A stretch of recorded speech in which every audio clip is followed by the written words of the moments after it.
ब्रह्मपुर का चालू प्यार से जे कही देवे चल भाऊ जाई तनिया समय उतरा चालू देखिलो नजारा रसो चल के दोबारा भगतन के रेला हे धनी डेग धीरे धीरे बढ़ावो ही जगदीशपुर के मेला हे धनी डेग धीरे धीरे बढ़ावो हई जितवरा के मेला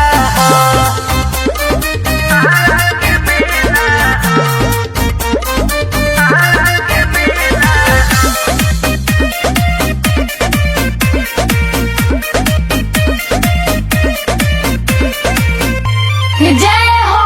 धक्का-मुक्की बहुते भइले बाए रनिया